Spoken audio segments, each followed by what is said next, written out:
Y pues bueno, ahora sí toca la hora de la conferencia. En este caso va a estar el compañero Antonio Cerezo Contreras, a quien le damos un fuerte aplauso de favor. Nos va a presentar el libro Vivos los queremos, claves para entender la desaparición forzada en México, ¿sí?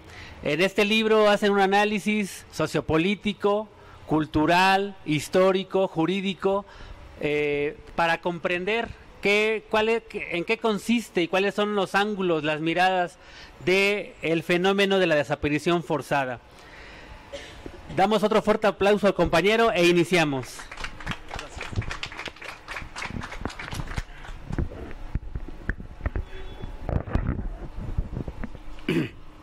Bueno, pues muchas gracias. Antes que nada, muchas gracias por la invitación. Siempre un gusto y un honor poder estar frente a un público interesado en un tema que es complicado, complejo y que implica un análisis de una serie de circunstancias que dieron origen o que reactivaron este fenómeno, y también nos compele a buscar una solución a este fenómeno. Entonces, agradecerles antes que nada la invitación y bueno, esperemos que no sea la última ni la primera vez que estemos aquí con ustedes, ¿no? Aunque no tengamos otro libro que presentar nada. Bueno, entonces el libro lleva como título Vivos se los llevaron, vivos los queremos, claves para entender la desaparición forzada en México. Este libro es editado por una organización de derechos humanos que se llama Comité Cerezo México, y es coordinada la edición por un compañero que también es mi hermano, que se llama Héctor, y es resultado de un trabajo que empezamos a realizar con el tema de desaparición forzada desde el 2010. Brevemente les voy a platicar. El Comité Cerezo es una organización de derechos humanos que surge en el 2001 a raíz de la detención, tortura y encarcelamiento en penales de alta seguridad de 3 hermanos, Alejandro Cerezo, Héctor Cerezo y un servidor, Antonio Cerezo, y de un indígena náhuatl, Pablo Alvarado Flores. En aquellos años donde también vivíamos la transición a la democracia, porque creo que ya esta es la segunda, ¿no? Nomás que esa fue la transición fallida, dicen, esperamos que esta no sea fallida. Pues nos tocó ser en ese momento víctimas de la transición democrática, y descubrimos que el ejército y la policía pegaba igual que cuando no había democracia, ¿no? Entonces fue una lección bastante gráfica de que no había habido tal transición. Bueno, mi hermano Alejandro va a salir en el 2003 exonerado de todo delito. En el 2006 va a salir el señor Pablo Alvarado Flores después de compurgar una pena de 5 años, y el 16 de febrero del 2009 vamos a dejar la cárcel Héctor y yo, después de 7 años 6 meses de prisión en diferentes cárceles del país. En el 2001 es que lo que se inicia como un colectivo por nuestra libertad va a conocer la herramienta y el tema de los derechos humanos, y va a comenzar a utilizar esta herramienta muy técnica, muy específica, para poder defender el caso que era obtener nuestra libertad incondicional o nuestra libertad de las cárceles, y es como nos encontramos con el tema de los derechos humanos.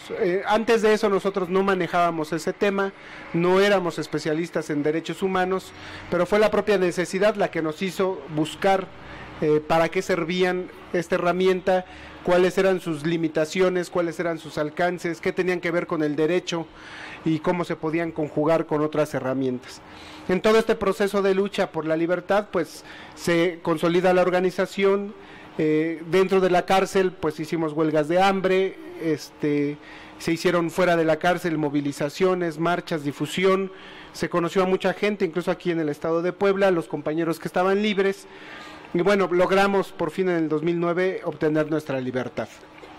En ese momento ya la organización daba talleres de formación en materia de derechos humanos, y a partir del 2010 vamos a conformar un área de educación donde vamos a iniciar con escuelas de capacitación con el tema de los derechos humanos. ¿Qué son los derechos humanos? Porque tenemos como dos extremos en la opinión de mucha gente de los derechos humanos. Una, que los derechos humanos es para defender únicamente delincuentes, ¿no? Y luego aquí en Puebla, que les encanta linchar a la gente, dicen, no, pues si son delincuentes, pues línchalos, ¿no? Digo, yo sé que también son famosos por el mole y el chile ese de chiles en nogada y las semitas, pero también son muy famosos porque dicen línchenlos y pácatelas, ¿no? Está canijo eso, ¿no? Pero bueno, entonces como dicen que los delincuentes no tienen derechos, pues esos de derechos humanos, pues defienden delincuentes, ¿no? Todavía que andan de canijos, no, uno no los puede linchar. Esa es una opinión que predomina en un sector de la sociedad. Y la otra opinión es que los derechos humanos pues lo resuelven todo, ¿no? Entonces pues tampoco es así, ¿no? Son dos extremos de una idea falsa y preconcebida de lo que es los derechos humanos. Y luego hay otra opinión muy difundida de que dice que si tú tiras papel en la calle, pues violas el derecho humano al medio ambiente sano, ¿no? Y si le pegas a tu hijo, pues violas los derechos del niño. Y si le pegas a tu mujer, los derechos de la mujer. Y si te pega tu mujer a ti, pues no te viola ningún derecho, porque tantos años y miles de años de opresión heteropatriarcal, mereces un golpe, ¿no? Pues ya nos dejaron sin derechos a los hombres, ¿no? Eso está complicado, pues, ¿no?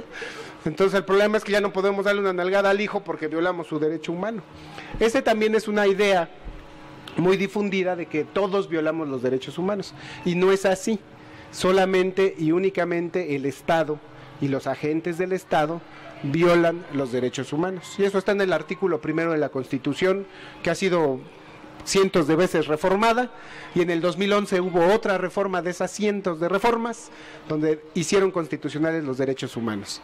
Entonces, como nos enfrentamos a esas opiniones, decidimos hacer un proceso de promoción de educación en derechos humanos.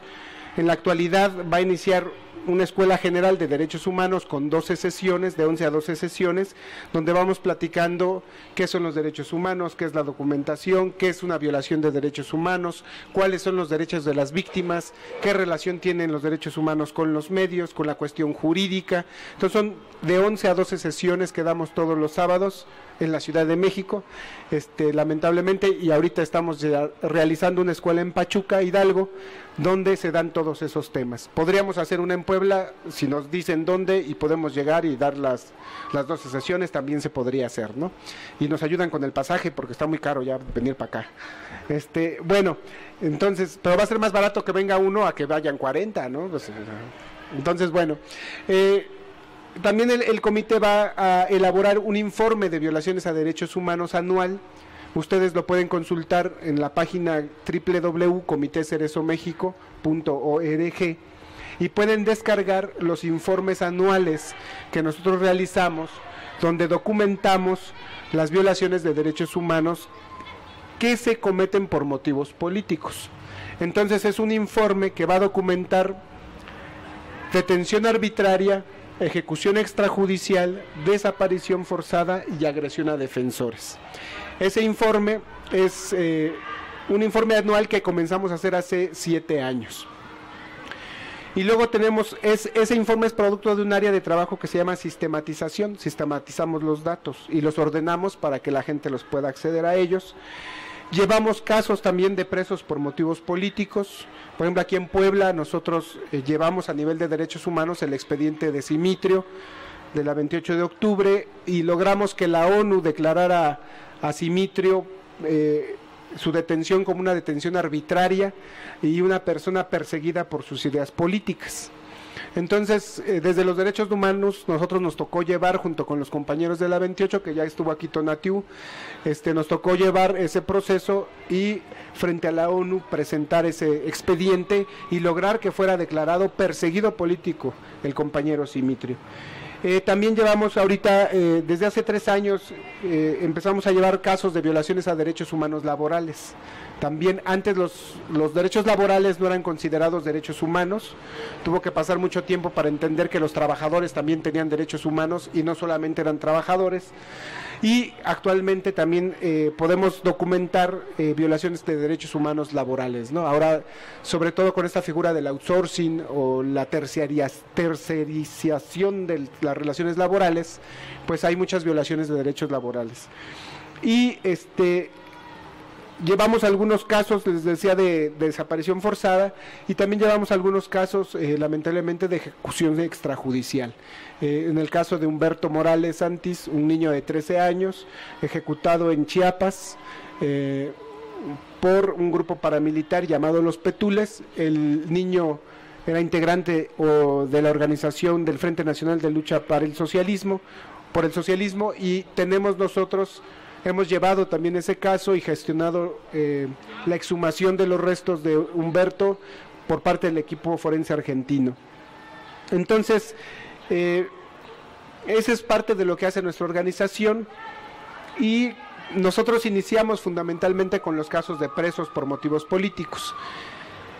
Cuando salimos de la cárcel y nos reorganizamos y comenzamos a trabajar todos estos temas,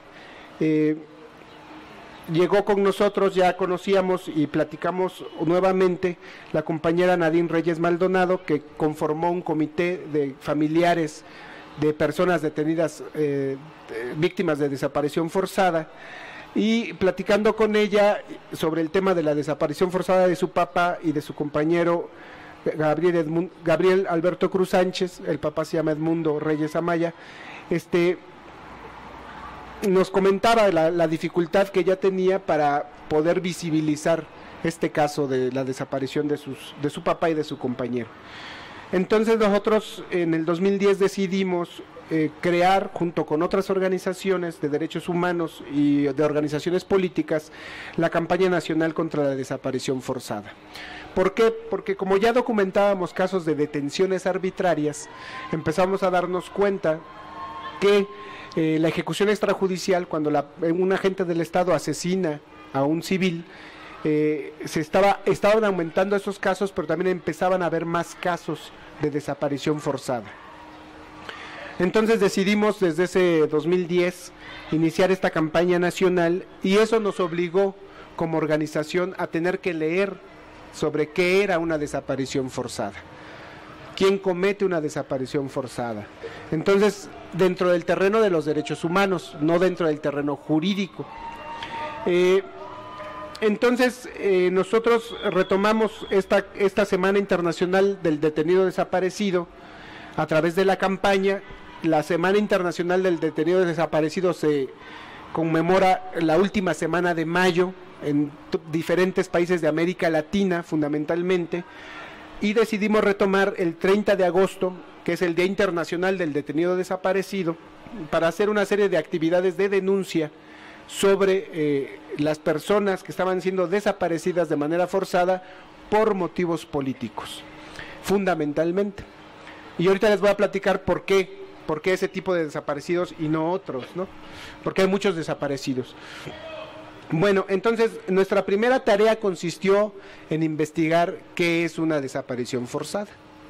En un contexto donde ustedes recordarán que estaba Felipe Calderón, que estaba la guerra contra el narco, y no sé si se acuerdan ustedes que se empezó a hablar mucho de los levantones, que casi siempre lo levantaron, fulano de tal lo levantaron, desapareció, lo levantaron y ya no apareció, o lo levantaron y apareció muerto, o lo levantaron y apareció colgado.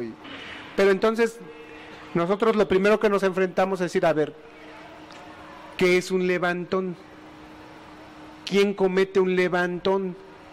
¿Qué es eso? ¿No? Y entonces, para ir nosotros investigando el tema,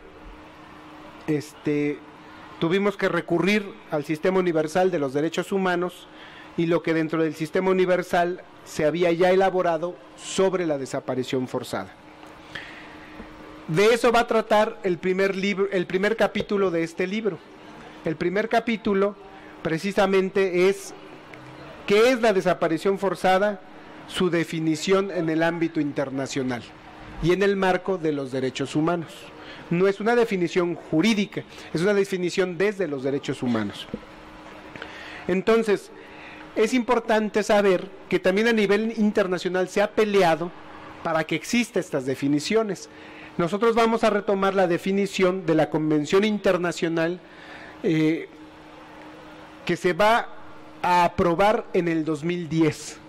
sea, es una convención, es una ley que está bastante, o que es bastante nueva, ¿verdad? Entonces, esta ley también es resultado de la lucha de todas las organizaciones en América Latina y de otros países porque se reconociera la desaparición forzada.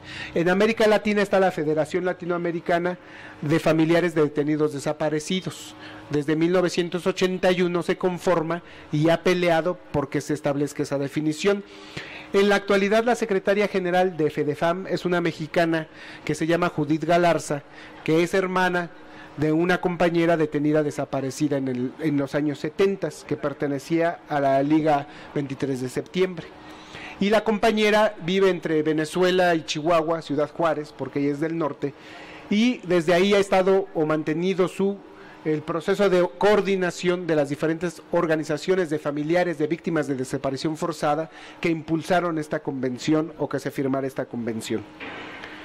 Bueno, para no aburrirlos y entrar más en el libro, en el capítulo 1 se van a encontrar con un antecedente histórico de la desaparición forzada. Quien realmente va a dar, o quien va a hacer un decreto jurídico, ese sí jurídico, que va a legalizar la desaparición forzada, va a ser un señor que se llamó Adolfo Hitler. Y Adolfo Hitler va a hacer un decreto que tituló Decreto Noche y Niebla, así lo nombraron, y dice, les voy a leer: el Decreto Noche y Niebla, también conocido con el nombre Directivas para la persecución de las infracciones cometidas contra el Reich o las fuerzas de ocupación en los territorios ocupados, fue la directriz que dio inicio al uso de la desaparición forzada de miles de personas como una política utilizada por el régimen de la Alemania nazi en contra de millones de personas, principalmente disidentes políticos al régimen nazi. O sea, hay un decreto legal donde dice que las personas deben desaparecer en la noche y en la niebla, para que jamás vuelvan a ser encontradas. Y quien va a poner en práctica, junto con Adolfo Hitler, este crimen, va a ser Francisco Franco. De hecho, España es el país con el mayor número de fosas clandestinas y de fosas comunes en el mundo, en el contexto de la Guerra Civil Española del 36 al 39. O sea, hay fosas gigantes en España y hay más personas desaparecidas en España que incluso en Colombia. Colombia es un país en América Latina donde hay muchísimos detenidos desaparecidos, o Argentina, y en Colombia se encontró la fosa más grande, la fosa común más grande de América Latina, donde había cerca de 3,000 cuerpos. Aquí todavía andamos en los 300, en 180, ¿no? Todavía nos faltan como 50 años de guerra para que encontremos una fosa así tan grande. Entonces, ese es el antecedente histórico de la desaparición forzada como una política de Estado.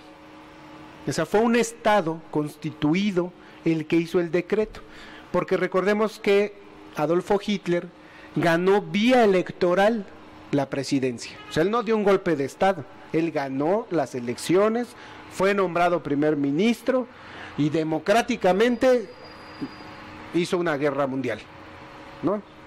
O sea, sí, pero no es sinónimo, pues, la democracia no es sinónimo de elección, ni la elección es sinónimo de libertad, ¿no?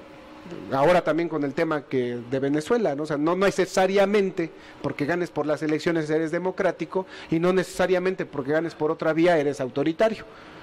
Porque si no, Fidel Castro, pues no sería Fidel Castro, ¿no? Sería la antítesis de la democracia, porque creo que no hubo elecciones en Cuba cuando hicieron una revolución. Pero en fin, no nos metamos en esos temas. Bueno, entonces, ¿cómo va a definir la convención la desaparición forzada?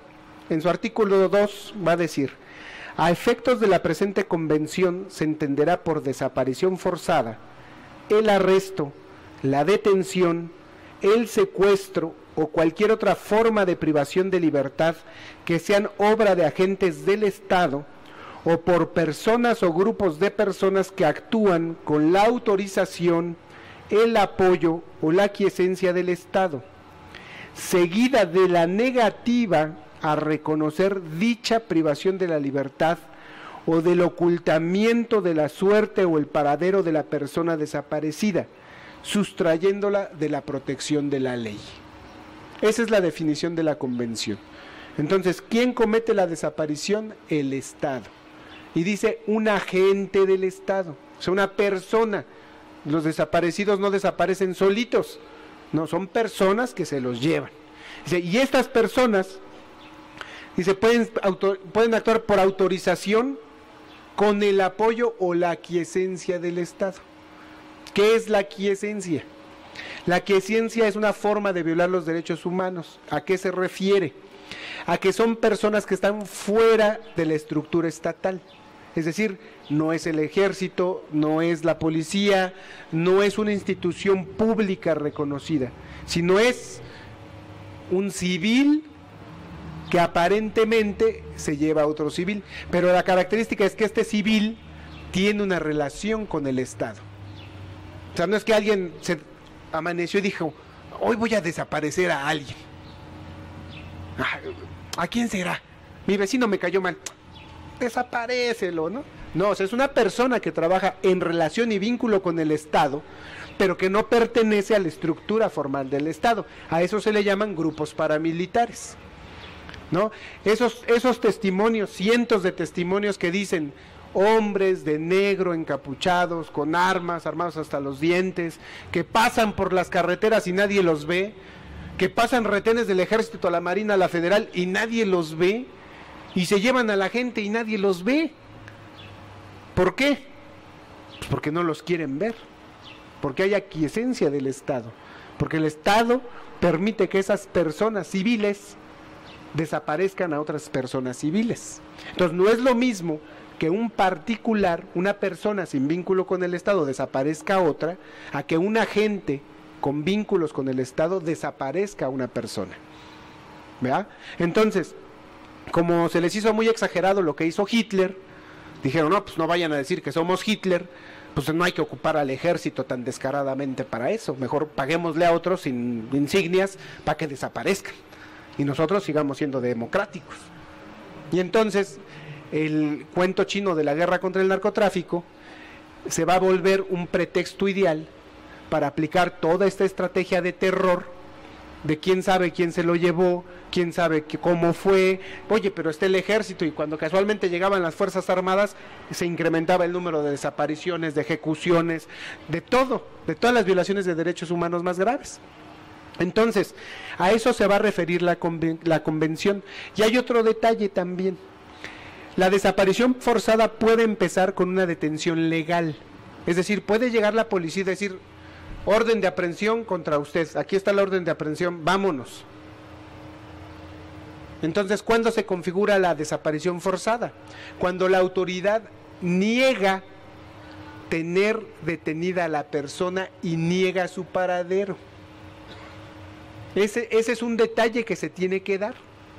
Es decir, tiene que haber alguien que diga, autoridad, entrégame a mi familiar. Yo sé, o vieron, o me dijeron que tú te lo llevaste. No, yo no lo tengo. Aquí nunca llegó, yo no sé. Entonces, a eso se refiere con que debe haber una negativa a reconocer dicha privación de la libertad, o debe haber el ocultamiento de la suerte o el paradero de la persona desaparecida.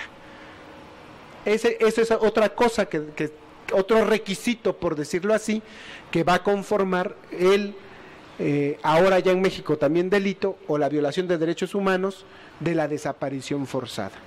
Entonces, en ese primer capítulo ustedes van a encontrar una explicación más detallada del significado de esa definición. ¿Por qué? Porque nosotros decimos, a ver, no es un levantón. ¿Eso qué es? No, se lo levantaron. No lo levantaron. Fue una desaparición forzada. Alguien se lo llevó. Fue por comisión, cuando es una orden directa de una institución. Fue por omisión o fue por aquiescencia. Y nos empezamos a pelear con esos términos. ¿Por qué? Porque la palabra levantón escondía la responsabilidad del Estado y de las fuerzas del Estado en la comisión de las violaciones de derechos humanos, y aparentaban ¿Qué? Que era la delincuencia la que hacía esas cosas. Es que es un enfrentamiento entre grupos rivales. Y entre ellos, como están bien locos, pues se levantan y se desaparecen. ¿No? Porque ya saben cómo es la delincuencia, ¿no? Pues están locos. Y luego Calderón diciendo, los únicos que violan derechos humanos son los delincuentes. Y luego el titular de la CEMAR diciendo, y los delincuentes crean organizaciones de derechos humanos para protegerlos. E inventar que nosotros los torturamos y los desaparecemos. No sé si se acuerden, porque aquí creo que les gusta mucho el pan aquí, ¿no? Ese pan, ¿no? La semita, pues, no me refiero a otra cosa, ¿no? Entonces, ¿no? Ustedes que son muy mal pensados aquí, ¿no? No sé qué. O hacen mucha grilla en este espacio. Entonces, eso con la desaparición forzada. Y la desaparición forzada va a ser una violación de derechos humanos que va a ser múltiple. Es decir, va a violar diferentes derechos humanos de la persona que sufre la desaparición. Va a violarse el derecho a la vida, porque en muchos casos la víctima es ejecutada. Se va a violar el derecho a la integridad personal, porque en muchos casos es torturada.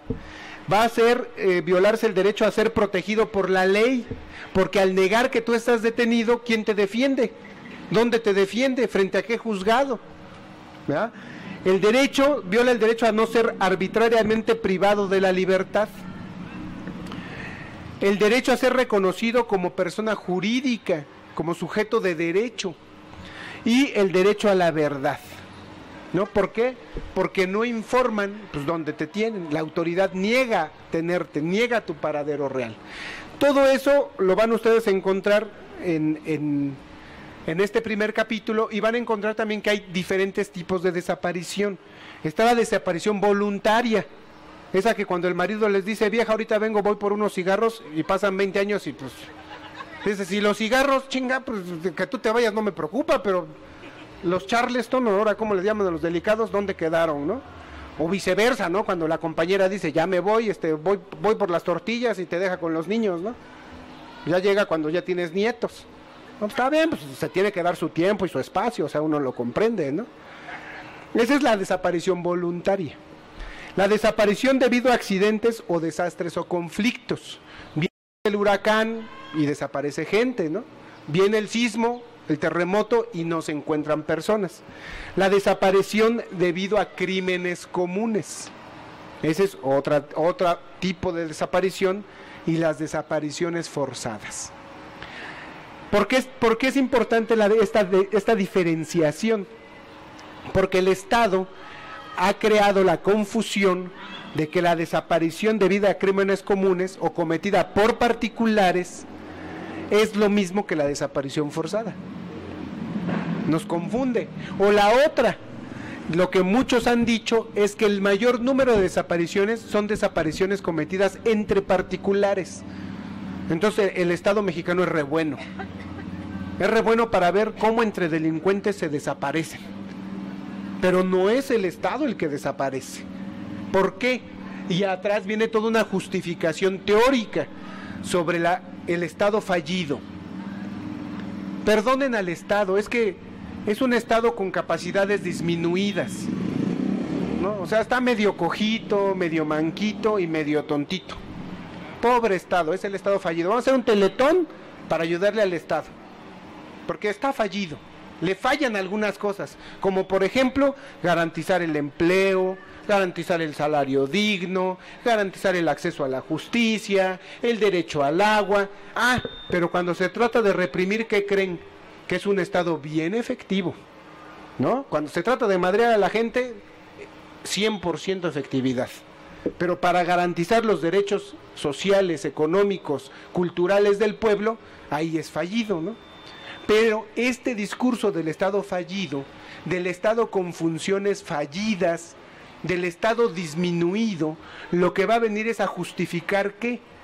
El reforzamiento del carácter represivo del Estado. Porque no nos va a solucionar que tengamos agua, empleo, educación y buen salario, pero sí nos va a solucionar tener a los militares en las calles, aumentar el ejército de 200 y tantos mil a 200 y tantos mil, de que se aumente la policía federal y de que nos den una garrotiza. Eso sí lo tenemos bien garantizado. Pero hay todo un discurso y una construcción para hacer pensar a la gente que ¿qué? Que el que desaparece es porque en algo malo andaba. Porque la gente buena no desaparece. No se la llevan de su casa. Es más, a la gente buena ni les da cáncer. Y menos si es cáncer de colon, menos. Porque eres re bueno. Menos. Pero si te da cáncer de pulmón, eras malo. Pero no fumaba, no nada. Pero algo malo hiciste. Porque si te mueres es porque algo malo hiciste. Y si te meten un plomazo, seguramente andabas en algo malo. Oye, pero yo lo conocí, no andaba en nada malo. Eso tú dices, pero caras vemos, quién sabe. O sea, se empieza a generar también en la población la justificación. El pueblo, y eso es una parte de la estrategia del terrorismo de Estado, convertir al pueblo en cómplice de la violación. Se vuelve cómplice de las violaciones de derechos humanos con su silencio.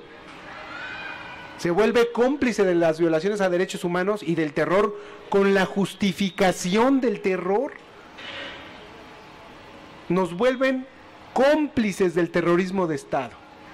Y acabamos escuchando a personas, inclusive profesionistas, que uno creería que tienen otro nivel cultural o medio entienden la realidad, diciendo, pues los rateros que se mueran, y si se queman, que se quemen, y los que se... muéranse así. Entonces, oye, pero espérate, ¿no? O sea, como que ya no estamos en esos tiempos que nos comíamos entre nosotros, ¿no? Pero el que se porta mal, que se muera, y que le duela, y que lo ahorquen, y le clamen tachuelas, y... Entonces, no, pues ya regresamos a la Edad Media, ¿no? Donde si confesabas es porque el diablo te había poseído, ¿no? Y si no confesabas era porque el diablo te decía que no hablaras, pero de todos modos pasabas por el tormento y el potro, ¿no? Eso ya lo tenías garantizado. Entonces, eso es importante de comprender, que hay tipos de desaparición, porque tenemos que ir desmontando este discurso del Estado de que son los particulares los que cometen o mayormente han cometido las desapariciones forzadas. Entonces dice, las desapariciones de personas debido a crímenes comunes o de la delincuencia son aquellas en las que él o los autores de la desaparición es o son unos particulares. Ejemplo de este tipo de desaparición es el secuestro o el asesinato de una persona cuando en secreto se entierra o desaparece el cuerpo de la víctima. O sea, sí existe la desaparición a manos de particulares. Y la convención misma nos va a decir cuál es la diferencia de la desaparición forzada. Y por eso nosotros hemos metido una iniciativa de ley en la Cámara de Diputados donde tiene que investigar el Estado la desaparición forzada y la desaparición a manos de particulares. Las dos cosas, ¿no? Porque efectivamente puede haber delincuencia que no esté vinculada con el Estado. Y efectivamente puede ser que hayan desaparecido a personas. Tiene que investigarse por desaparición, pero eso es desaparición de persona. Cuando yo le nombro algo desaparición forzada, implícitamente que estoy diciendo que el Estado, que agentes del Estado estuvieron involucrados en esa desaparición. Esa es una diferencia del lenguaje que es de esencia. Entonces no podemos dejar, los desaparecidos, no, las desapariciones forzadas. Es más, incluso si ustedes ven cuánto es el número de desaparecidos, ¿cuál es la cifra que están dando ahorita de desaparecidos en México? 50,000, la oficial. Es más, dice la compañera, ¿quién da menos? ¿Quién da más?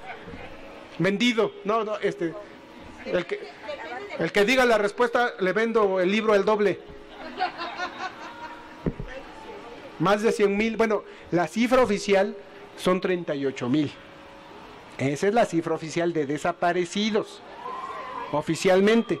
Pero esa cifra no nos explica cuántos de esos 38,000 son desapariciones forzadas. ¿Cuántas de esas 38,000 fueron desapariciones cometidas a manos de particulares? ¿Cuántas de esas 38,000 fueron desapariciones por desastres naturales u otros eventos? ¿Y cuántas voluntarias? Entonces meten todo en una olla y dicen, hay 38,000 desaparecidos oficialmente. Pero cuando lo meten en la misma olla, se diluye la responsabilidad del Estado en las desapariciones que él ha ordenado y ha ejecutado. ¿no? Y el Estado mismo pues no es tontito, tampoco va a hacer la tarea de decirnos, bueno, la verdad de los 38,000 nos faltan como 100,000 que nosotros sí fuimos, ¿no? O sea, pues no ya si ya se fue Peña de más, y si el peje siempre va con la verdad, pues tampoco nos va a decir eso, porque él no ha cometido ninguna desaparición. No voy a opinar, me reservo mi derecho de opinión a eso. Es una... Perdón, es que aquí la compañera dijo algo provocador.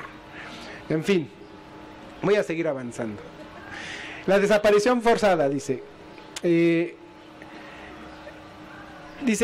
hay un artículo en esta convención, el artículo 3, que dice: los estados partes que firmaron la convención y la ratificaron tomarán las medidas apropiadas para investigar sobre las conductas definidas en el artículo 2 que sean obra de personas o grupos de personas que actúen sin autorización, el apoyo o la aquiescencia del Estado, y para procesar a los responsables. ¿Por qué es importantísimo? Porque el Estado lo que hizo fue dividir a los familiares. Entonces el Estado dijo: a ver, los familiares de desaparición forzada por motivos políticos, porque andaban de revoltosos, guerrilleros, en organizaciones que luchaban por sus derechos, esos son un paquetito. Los desapariciones de la gente buena que no hacía nada, pero que de la delincuencia se llevó, ese es otro paquetito, aunque se las haya llevado la Marina, ¿no?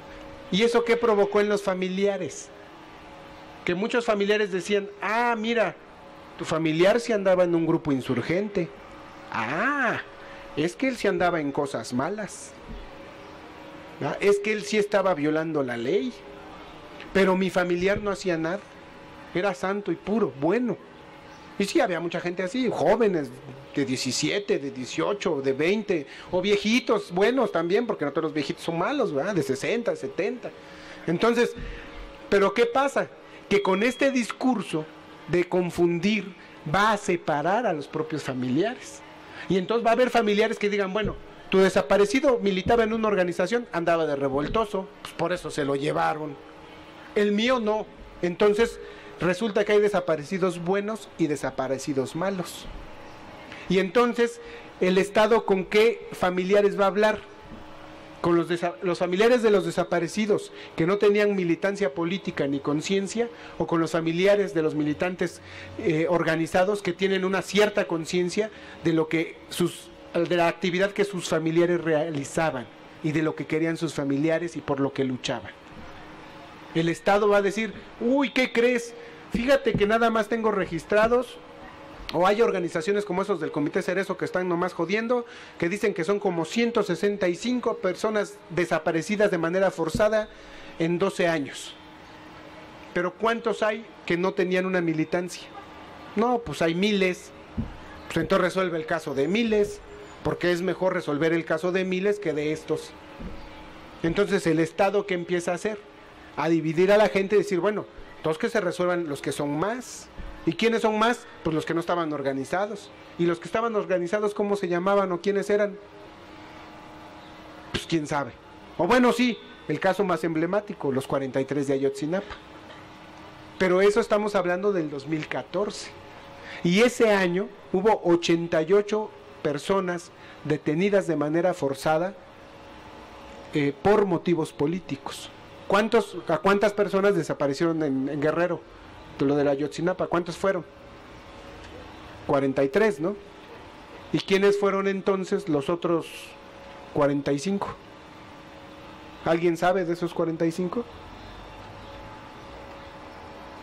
¿No? Entonces, el mismo Estado, cuando hace estas confusiones, cuando no explica, va a dividir la opinión, y al fragmentar la lucha va a permitir que no haya un frente común de familiares exigiendo la presentación con vida de sus propios familiares, porque había familiares buenos, familiares malos, y la otra perversidad del Estado también.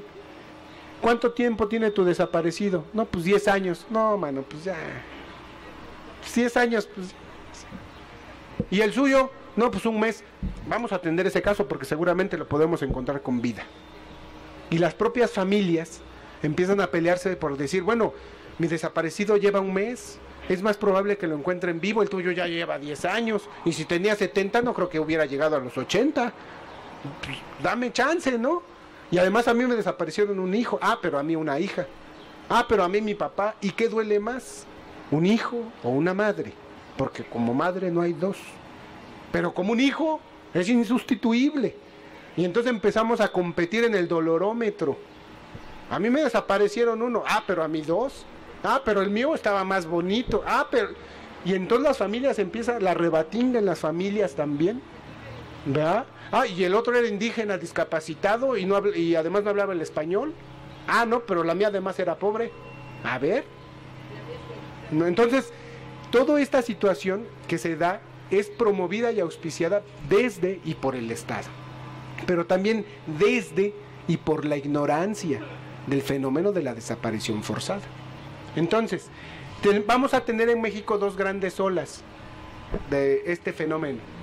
La primera, ya lo dijeron aquí, la de los 70s, 60, 70s, en donde la desaparición forzada fue una herramienta contrainsurgente dirigida específicamente en contra del movimiento insurgente en México y de todo aquel que se les acercara u oliera eso, ¿no? Entonces 60, 70 fue desaparición forzada, la Liga al Mar, todo el mundo sufrió desaparición forzada, familiares, amigos, base social o gente acusada de simpatizar con esos grupos. Algunas cifras dicen que son cerca de 800, otros cerca de 1200, hay diferentes registros. Pero va a venir como una baja de ese tipo de desaparición forzada. Va a llegar Carlos Salinas de Gortari, y Salinas era de los que como que sale más barato un muerto que un desaparecido, ¿no? ¿Para qué lo desapareces? Luego la gente se organiza, anda buscando los cuerpos. De una vez, ejecútalo y que le lloren en el panteón. Punto. Y se acabó el muerto. Y el muerto al foso, y el vivo, ya saben, ¿no? Bueno, uno llora también de vez en cuando por el muerto, pero pues total una vez al año, nomás en el aniversario, ¿no? Entonces, hay a un menor costo político para el Estado el ejecutar que el desaparecer. Pero la práctica de desaparición forzada se va a reactivar nuevamente en el contexto del alzamiento zapatista del 94. En ese contexto va nuevamente el Estado a cometer actos de desaparición forzada contra personas vinculadas al Ejército Zapatista de Liberación Nacional. Y con el surgimiento del EPR en el 96 va a comenzar o va a continuar con esta política de desaparición forzada. Incluso algunos indígenas de los Losicha, que fueron apresados por su supuesta militancia en el EPR, van a ser hasta desaparecidos por 8 u 11 meses en los campos militares y luego presentados en las cárceles estatales o en las cárceles federales. Ahí hay una desaparición forzada temporal que no culminó ni con ejecución ni con el desconocimiento del paradero de la víctima, sino culminó en la prisión de manera arbitraria de la gente. Pero fueron 8 meses de torturas, de y dijeron, bueno, ya mételo al bote y ahí que se pudra, ¿no? Entonces, esa nueva ola de desaparición forzada va a iniciar en el 94, en el 96, pero va a tener este sesgo también contrainsurgente fundamentalmente. ¿Cuándo esa práctica se va a volver masiva? ¿Cuándo la desaparición forzada va a salir del ámbito de la lucha contrainsurgente en contra de los grupos insurgentes y se va a ampliar a la población y a la sociedad? Con Calderón, en el 2006. ¿Verdad? En el 2006, con esta declaración de la guerra contra la delincuencia que formalmente ya terminó, ¿verdad?, es cuando el mecanismo de desaparición forzada va a ser utilizado ya no solo como un mecanismo de contrainsurgencia, sino como un mecanismo de control social y como un mecanismo de terror, un mecanismo del terrorismo de Estado. ¿Por qué? Porque cuando te desaparecen a un vecino, a un familiar, a alguien cercano, ¿hay qué? Hay miedo, hay terror, hay parálisis. Y más si llegó un operativo y se lo llevó, la gente se queda callada. Entonces, el terrorismo de Estado va a utilizar como otro de sus mecanismos la desaparición forzada con el objetivo del control social, el disciplinamiento social, el destruir la resistencia social que iba a permitir a los sexenios que venían, a ese sexenio y a los que venían, que todas las reformas que ya nos comentó la compañera, ¿no? O sea, Fox fue la primavera democrática del 2000, la transición fallida, perdón, porque no vayan a confundirse con otras transiciones, y acá luego me corran, ¿no? Pero eso falló, ¿no? Acabó con un proceso de represión política muy duro en Oaxaca, en Atenco, pero con Calderón viene este golpe a la población que va a paralizar la resistencia y le va a permitir a Calderón despedirse con la reforma laboral, ¿no? Porque Calderón le dejó de regalo a Peña Nieto la reforma laboral en noviembre del 2012. Entonces, tuvo un objetivo el terrorismo de Estado, muy claro. ¿Cuál era? Profundizar el neoliberalismo en México. Había que profundizar el neoliberalismo. ¿Por qué? Pues porque las empresas necesitaban materia prima y mano de obra barata y disciplinada. Fundamentalmente.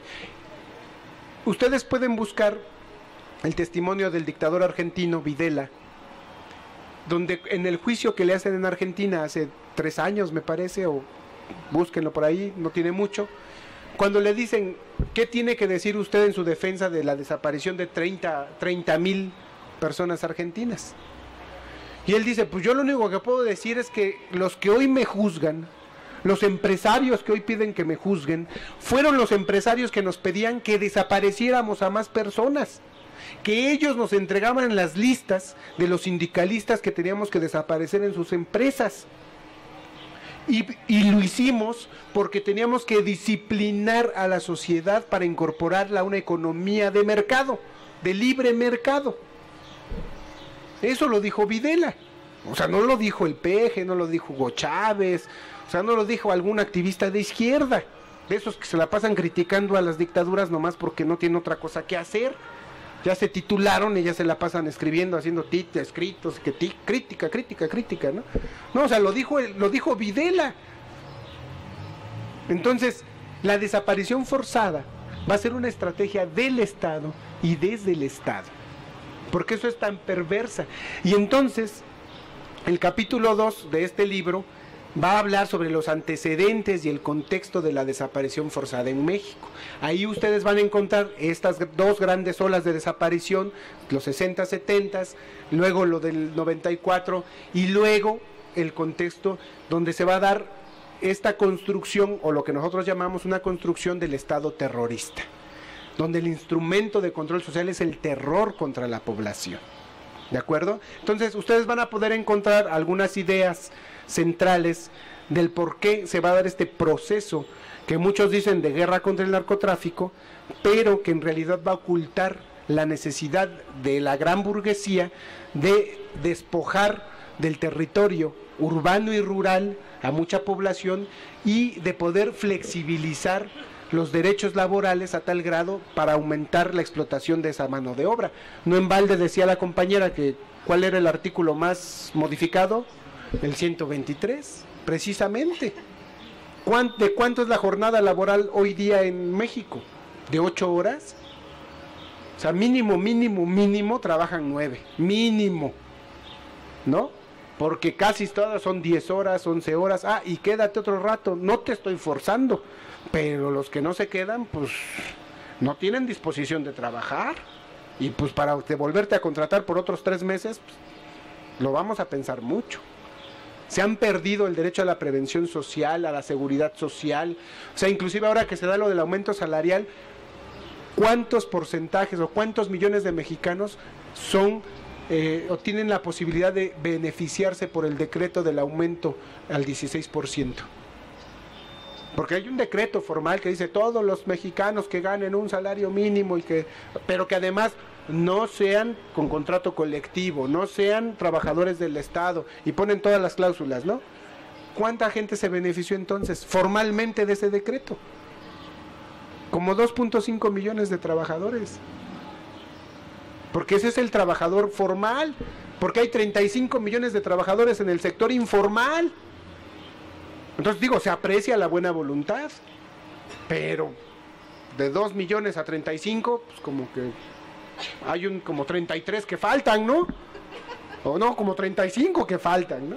Entonces, pero precisamente el terrorismo de Estado va a tener estas dos pinzas, ¿no? Va a decir, por un lado el despojo territorial y por el otro lado la mayor explotación de la mano de obra. ¿Por qué? Porque la mano de obra es lo único que genera valor y entonces necesita aumentar las horas de trabajo para extraer mayor valor de esa mano de obra, ¿no? Que ya el viejito barbón ese que inspiró a Fidel Castro decía que se llamaba plusvalía absoluta, ¿no? Aumentar la jornada laboral para obtener mayor valor de lo que produce mi trabajador. Bueno, su fuerza de trabajo, porque el trabajador no me importa, solamente lo que hace. Entonces, en el libro se van a encontrar ese tema también histórico, actual, del contexto de por qué crece la desaparición forzada, y también vamos a abordar tres casos, pero van a ser un caso que es un poquito complicado tocar, porque involucra a personas que pertenecían a un grupo insurgente. Y entonces, como el miedo no anda en burro, pues luego hablamos de lo más conocido, pero no de lo que nos da más miedo, ¿no? Entonces, van a encontrar ustedes un apartado en el capítulo 3, que el capítulo 3 se llama La desaparición forzada en México, es generalizada y sistemática, donde se titula este apartado, Desapariciones forzadas selectivas en contra de luchadores sociales, invisibles entre los invisibles, ¿no? Ese es el título que le ponemos. ¿Por qué? Dice, las desapariciones forzadas en contra de luchadores sociales y personas defensoras de los derechos humanos responden a una política de eliminación y control de la disidencia política dentro de la estrategia de represión política, y actualmente el Estado mexicano ha utilizado tal estrategia de manera selectiva. En los 55 casos de desaparición forzada por motivos políticos registrados en el sexenio de Calderón, si bien existen elementos suficientes para acreditar la responsabilidad del Estado mexicano en 99% de los casos, no se ha juzgado a los responsables materiales e intelectuales de las desapariciones.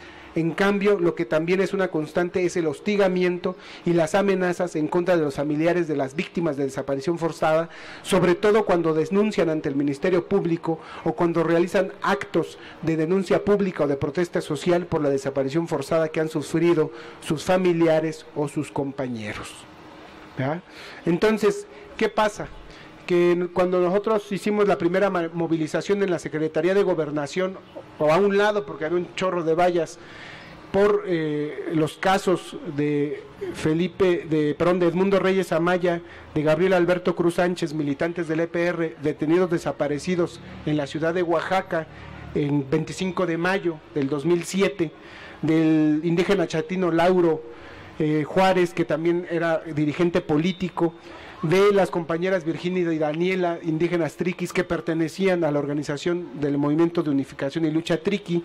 Pues había más camarógrafos y policía que manifestantes, mano, porque habíamos como 15 personas y como 150 cabrones, como 150 personas uniformadas, ¿no? Y como un chorro de periodistas tomando fotos, pero periodistas que ni siquiera eran periodistas, ¿no? Entonces, o sea, realmente, pues, era una forma de intimidar la protesta, ¿no? Porque no es lo mismo exigir la presentación de los 43 y contar del 1 al 43 y correr, porque es un caso que todo mundo conoce y es hasta políticamente incorrecto no mencionarlo, que mencionar casos como el del Mundo y como el de Gabriel. ¿Por qué? Porque la estigmatización que ha logrado el Estado es, tú defiendes guerrilleros, luego entonces, pues tú también eres guerrillero.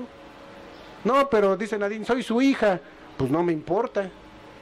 O Margarita, la hermana de Gabriel, pero pues si yo aquí siempre he sido podóloga y tengo mi local y pues me dedico a cortar las uñas, pero eso no hace la revolución, ¿o sí, no?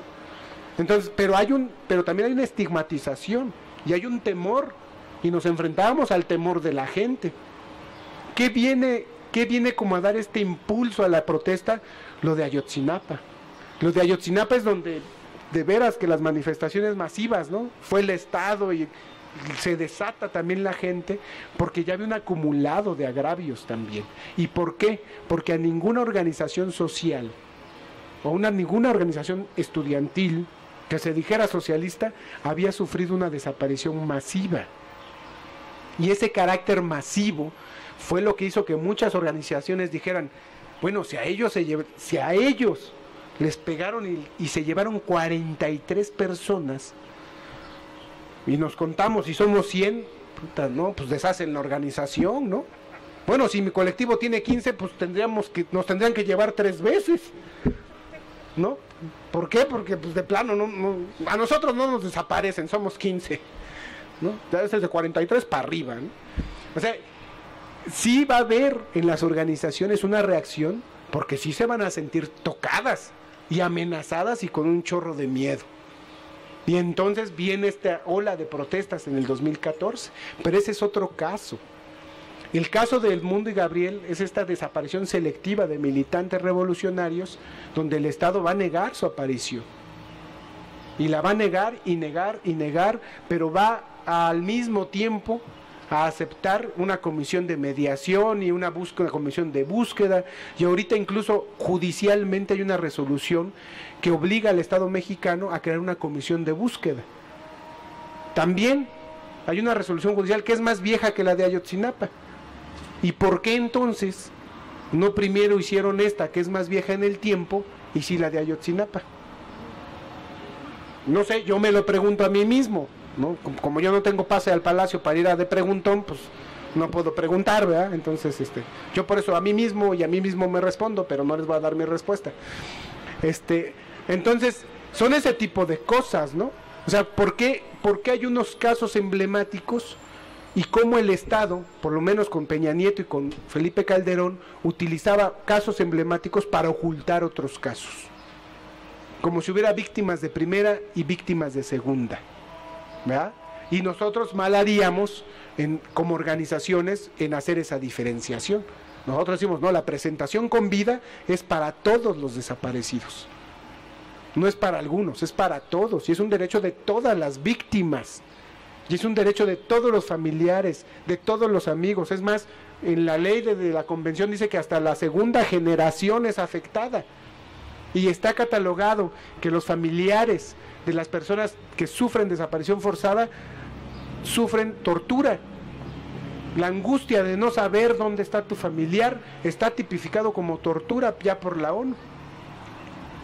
De esa angustia de no saber dónde está, de esa incertidumbre, de las familias que pasan 5, 6, 7, 8 años y siguen guardando la última camisa que se puso antes de irse, que siguen guardando el bat con el que jugaba béisbol, que siguen guardando esa angustia, esa espera, está catalogada como tortura, ¿verdad? Y no nada más las víctimas, es la familia directa. En el caso de los luchadores sociales, también la organización a la que pertenecen son consideradas víctimas de la desaparición forzada. Si nos preguntan por qué anunciamos los nombres que enunciamos y los casos que nombramos, es porque también como sociedad somos agraviados por este delito, que es considerado la única violación de derechos humanos como un delito de lesa humanidad, que lastima a la humanidad entera. Solamente aquel que tenga sentimientos de perrito o de gatito no podría sentir el dolor de una persona y de una familia que sufre la desaparición forzada, ¿no? O sea, tendría que ser muy insensible o tendría que ser el perpetrador para no sentir nada y hasta sentirse orgulloso de lo que hicieron. O enojado como Videla, ¿no? Diciendo, los que me pedían que desapareciera nada más, hoy me juzgan. Traidores, ¿no? Qué poca abuela. Pero bueno, pobrecito, seguramente sufrió por eso, ¿no? Bueno, entonces, el año 2011 fue el año durante el sexenio de Calderón en que más desapariciones forzadas de personas hubo. Personas defensoras de derechos humanos o luchadores sociales, pues hubo 27 casos. En México, desde el sexenio de Felipe Calderón hasta la actual administración de Peña Nieto, la desaparición forzada muestra al menos 3 formas de operar por parte de los perpetradores, pero en todas ellas podemos observar planeación, sistematicidad y complejidad en la desaparición forzada. ¿Cuáles son estas 3 formas que se han encontrado? A. Los autores de la desaparición son directamente agentes del Estado que actúan con uniforme o sin el uniforme reglamentario. B. los autores de la desaparición son agentes del Estado que pertenecen al mismo tiempo a estructuras del crimen organizado. Y C, los autores de la desaparición son grupos paramilitares o del crimen organizado que bajo el mandato del Estado cometen las desapariciones forzadas. Entonces de repente oímos explicaciones fantásticas, ¿no? Una camioneta de color verde con hombres de uniforme verde se llevaron a una persona. Es que la delincuencia en el norte ha llegado al grado de clonar nuestras patrullas y de copiarle el número de matrícula. Pero nosotros no fuimos. No, si esos criminales son canijos. Clonan las patrullas de la Secretaría de Marina, clonan los uniformes, clonan los números de series, casi clonan hasta el rostro de la persona. No, si está avanzada la delincuencia, ¿verdad? Pero ese es un tipo, una forma de desaparecer. La otra es cuando se quitan las insignias, ¿no? Se quitan insignias, tapan los números de serie de los carros y desaparecen. La otra es cuando es el paramilitar, el grupo civil, que efectivamente no pertenece al ejército, no pertenece a la policía, pero que está actuando con consentimiento o mandato de las fuerzas del Estado. Entonces, eso es lo que hemos encontrado en el análisis, ¿no? Y con Peña Nieto este terror de la desaparición forzada va a dar ese salto cualitativo y cuantitativo en el caso de Ayotzinapa, porque vamos a estar de estas desapariciones por goteo a de repente el caso de Ayotzinapa, que cualitativa y cuantitativamente es un salto, porque no cualquiera puede desaparecer de un golpe a 43 personas. Por más que digan que bueno, es que los quemaron y ya hay la ciencia y todo, no cualquiera tiene la infraestructura de hacerlo. Se necesita organización, planeación, complejidad. No es que despertaron y dijeron, ¿qué vamos a hacer hoy, Pinky? Lo que hacemos todos los días, cerebro, desaparecer personas. Pero ahora se me antojó desaparecer 43 y no una. Y vamos, sí, y llegaron y los desaparecieron. O sea, esa es la versión que nos vende el Estado. O lo que dijo un analista muy inteligente que sale en el Canal 11. Me sorprendía su inteligencia, ¿no? Porque cuando dicen, la desaparición de los de Ayotzinapa es una desaparición de Estado. Dice, eso es un error. Porque Guerrero no es el Estado. Es un Estado de la República, pero no es el Estado. Eso lo dijo. No, o sea, no lo que usted dijo. O sea, dijo el argumento que yo le estoy explicando, ¿no? ¿Qué pasó? Más respeto al ponente, compañera, ¿no? Ah, no, bueno, perdón, no. Te digo, bueno, está bien, así se llevan aquí de pesado. Muy bien, entonces, pero ese tipo de cosas tan burdas, ¿no? Entonces, la desaparición forzada, lo que vamos a explicar aquí, le decíamos, es que tiene planeación, sistematicidad y complejidad. Es una estrategia. Y al ser una estrategia, tiene objetivos. Y al ser una estrategia, alguien lo piensa, alguien lo ejecuta, alguien lo mide. Esa es la perversidad del terrorismo de Estado y la desaparición forzada. Por eso es perverso y además se oculta, ¿no? Y se le apuesta al olvido. Eso es lo otro. Entonces, eso lo van a encontrar también, van a encontrar el caso de Veracruz, de aquí que colinda con Puebla, ¿no? Qué bello es Veracruz, pero qué bello sería más si apareciera toda la gente que desapareció Duarte, ¿no? Se preocupan más por el dinero que se robó que por todos los desaparecidos que existen en el Estado durante su sexenio y los sexenios anteriores y el posterior, ¿no? O sea, qué preocupados están por la vida humana, ¿no? Entonces quieren que, bueno, ni le quitaron su dinero ni nada. ¿Y por qué no está siendo juzgado por desaparición forzada cuando están los testimonios de los policías diciendo que había un grupo que le llamaban los fieles, que era puro exmilitar, que era el encargado de desaparecer a las personas? Eso está en el proceso, eso está en el periódico. Y luego los geolocalizadores que tenían, donde el última señal del celular de mucha gente marcaba la academia de policía en el Lancero. Y hoy se tienen los restos humanos, huesos, ropa, en el manglar donde aventaban a la gente. Pero eso, ¿qué va a pasar con eso? Bueno, ya que cambió toda la realidad, seguramente pasará algo bueno, ¿no? Nos van a dar verdad, nos van a dar justicia, nos van a dar reparación integral del daño. Es lo mínimo, porque esos son los derechos de las víctimas. O sea, no es que una víctima se le ocurrió y dijo yo quiero el avión presidencial como reparación del daño. No, eso está mal.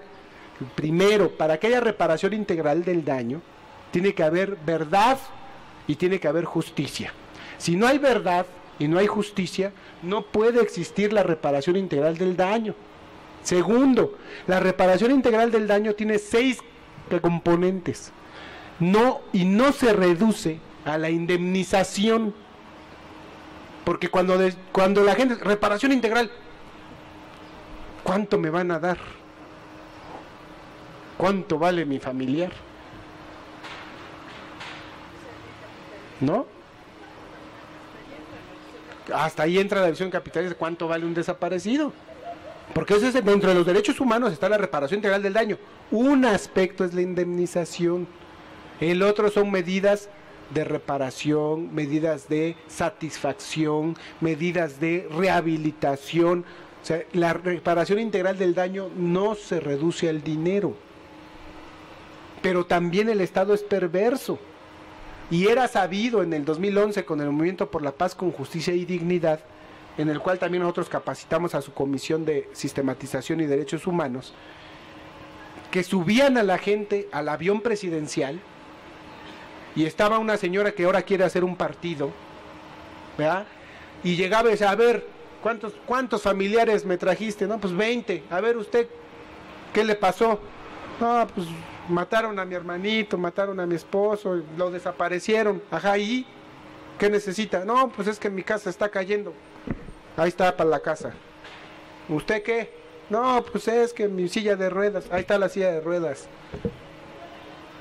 ¿Y la gente qué sentía? La gente sentía que ya no podía luchar ni podía protestar porque había recibido algo material. Era una manera de comprar el silencio de la gente. Y la gente humilde que de verdad se llevaron al sostén de la familia, hombre o mujer, ¿cuál era su opción? O sea, esa es la perversidad del Estado, ¿no? No solamente te asesino, no solamente te desaparezco, sino además lucro con tu dolor y le pongo un precio a tu dolor y te compro un silencio. Eso es lo perverso del Estado. Pero bueno, ya no hay perversidad, eso es lo que me mantiene un poco tranquilo. Y ya va a cerrar el libro con un recuento de la lucha del pueblo mexicano contra la desaparición forzada. ¿Por qué? Porque lo que también nosotros encontramos es que como luego en la izquierda o unos se la pasan hablando y escribiendo u otros nomás marchando y no escriben, pues para completar la historia pues está canijo, ¿no? Porque los que hablan ya hablan, no fueron a los hechos, y los que fueron a los hechos pues no los escribieron, y entonces de repente resulta que el que lo hizo no lo hizo, ¿no? Entonces tenemos la historia torcida, ¿no? Pero bueno, el asunto aquí es que vamos a intentar nosotros retomar un pedacito de la historia que nos ha tocado vivir en la lucha por la presentación con vida de todos los desaparecidos políticos. Decimos, es necesario que se escriba la lucha del pueblo, porque luego nos matan y nos desaparecen y parece que no hicimos nada, ¿no? Y por eso escribimos el libro. Dijimos, es necesario, ¿por qué? Porque ya nos pasó con otros temas. Como organización nosotros fuimos redactores del mecanismo de protección para periodistas y defensores de derechos humanos. Impulsamos esa ley, se cabildeó esa ley y se promulgó esa ley. No como queríamos, pero bueno, algo se logró. Redactamos ya la Ley General contra la Desaparición Forzada. Se entregó y quién sabe por qué no la han cabildeado. Nos preguntamos eso también. Pero está metida en la Cámara de Diputados. Pero después de años de trabajo, del 2010 al 2011, empezamos a leer tesis de académicos que hablaban sobre el mecanismo, que hablaban sobre otros temas, y entonces veíamos sus fuentes y decíamos, caray, oye, como que se nos hace conocido el tema. Y veíamos las fuentes de los investigadores y nunca veíamos nuestros nombres. Decíamos, caray, ¿no? Y entrevistaban a otros, ¿no? Dicen, pues si esos otros no estuvieron. Pues no, pero son los que tienen dinero para hacer publicaciones. Pequeño detalle. Entonces dijimos, no, pues ya, o sea, está bien que nos plagien, pero que nos citen, ¿no? O sea, tampoco se vale, o sea, pues, está bien de vez en cuando, pero si le pones comillas se ve mejor, ¿no? Entonces decidimos escribir el libro. Dijimos, bueno, a lo mejor no somos doctores, no somos maestros, no tenemos la licenciatura, somos medios burritos, pero tenemos que escribir una parte de lo que nos ha tocado trabajar y una parte de lo que nos ha tocado de hacer junto y al lado de otras organizaciones políticas y sociales como el Movimiento de Unificación y Lucha Triqui, como el Frente Nacional de Lucha por el Socialismo, como con el compañero Roberto del Comité Independiente de Derechos Humanos de Puebla, como con la compañera Judith Galarza de AFADEM, FEDEFAM, aquí en México, como con muchas personas que han aportado al desarrollo de esta lucha. Entonces decidimos hacer el libro, nos tardamos 2 años en ahorrar el dinero para publicarlo, nos tardamos también como 1 año en escribirlo y en revisarlo. Mi hermano tomó la tarea y la responsabilidad de coordinar la publicación y afortunadamente pudimos editarlo en julio del año pasado. Nos enfrentamos también a que le sacamos esta cosa del ICBN para que se vendieran en librerías, pero en Gandhi lleva como 4 meses en bodega. Y pues nunca lo sacan, que porque no lo piden y la gente no le importa el tema. Entonces, pues ahora vamos a tener que hablar con Taibo a ver si lo vende el Fondo de Cultura Económica, ¿no? Pero no a 10 pesos, sino a 100, porque si no, pues no vamos a recuperar nada, no manches. Oye, Taibo, ¿no? Digo, apelando a su buena voluntad, a ver, esperemos que nos dé audiencia. Por favor, editen esa parte y pues, la censuran, ¿no? No, no es cierto. No es cierto, nos conocemos con Paco Ignacio Taibo II. Entonces, aquí el asunto es, esa fue la razón, o una de las razones por las que hicimos el libro, pero también el libro es para las familias, porque viene explicado todos estos términos, qué se puede hacer. En el 2011 nosotros sacamos un pequeño manual que se llama ¿Qué hacer en caso de desaparición forzada? Y en el 2013-14 logramos reeditarlo con 2000 números, gracias a unos compañeros de Düsseldorf, de Alemania, que nos mandaron unos euros, que aquí valen más, afortunadamente, y sacamos un tiraje de 2000 ejemplares de estos manuales, porque nos enfrentábamos a que la gente llegaba y nos decía, oigan, pues tengo un familiar desaparecido, ¿qué hago? Bueno, pues mira, aquí está este manual, no te resuelve, pero te va a explicar, viene la ficha, vienen los contactos, o sea, empezamos nosotros también a repartir, se repartía en cooperación voluntaria, ese pequeño manual para orientar a las personas. Y hemos estado en el tema desde el 2010, nos ha tocado encuentros, nos ha tocado entender un poco el aspecto de las consecuencias psicosociales en los familiares, hemos estado en talleres, hemos conocido mucha gente que ha sufrido este proceso y es un tema bastante complejo y doloroso. Pero también por eso tenemos que convertir ese dolor, esa desesperación en una lucha permanente, sistemática, ordenada, informada, porque no necesitamos una carrera para ponernos a estudiar. O sea, no necesitamos un título para poder estudiar. No necesitamos tener una beca de maestría para poder estudiar, aunque así se estudia mejor, ¿no? Digo, no sé por qué, ¿no? Hay como cierto estímulo.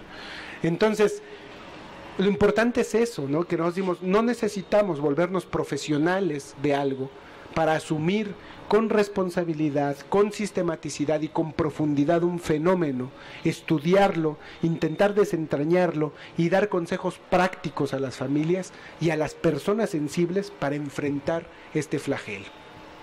Y lo que sí queremos es que esto no se siga continuando, que no se continúe esta política de terror, porque además el PRI y el PAN dejaron toda una estructura jurídica que les permite la represión política.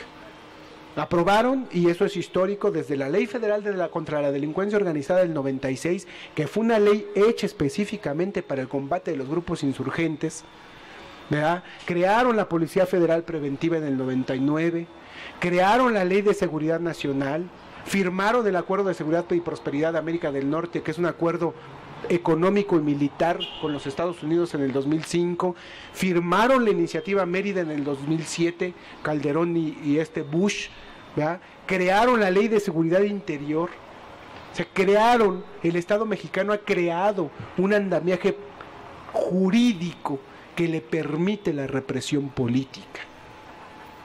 Y eso es lo peligroso. ¿Por qué? Porque mientras no se desmonte también este aspecto jurídico que permite la represión, pues puede ser que el presidente actual tenga muy buena voluntad, pero Dios no lo quiera y se acaba su sexenio.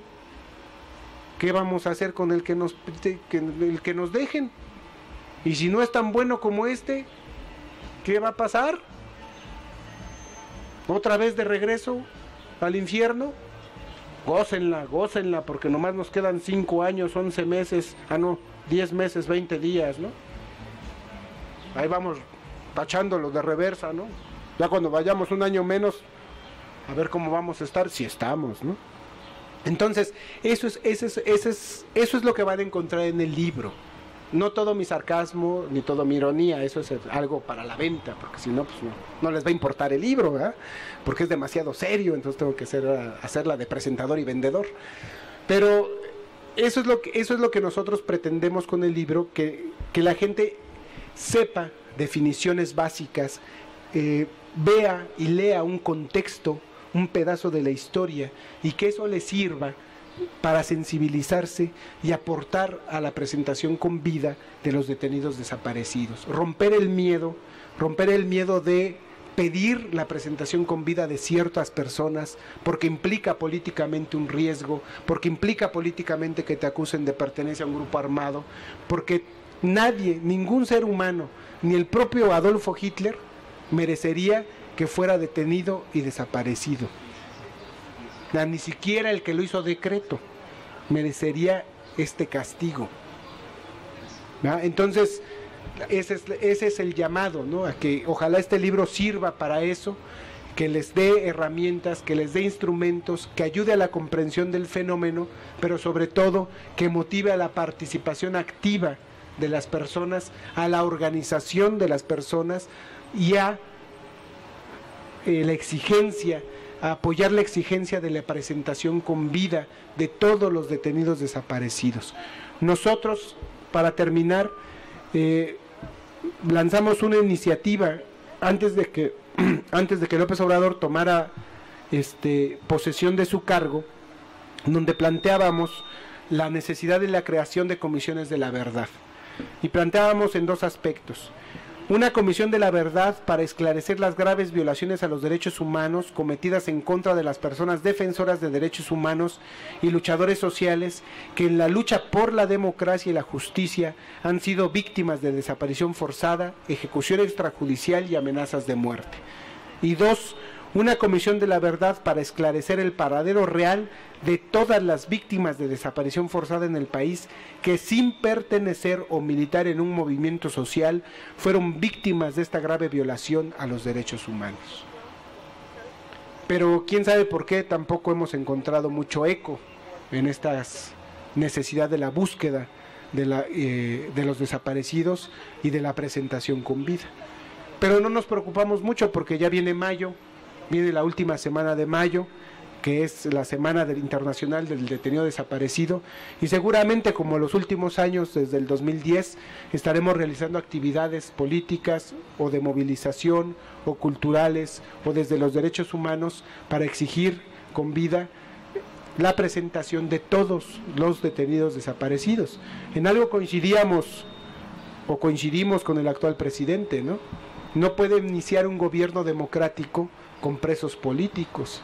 No puede iniciar un proceso democrático con ejecuciones extrajudiciales no resueltas.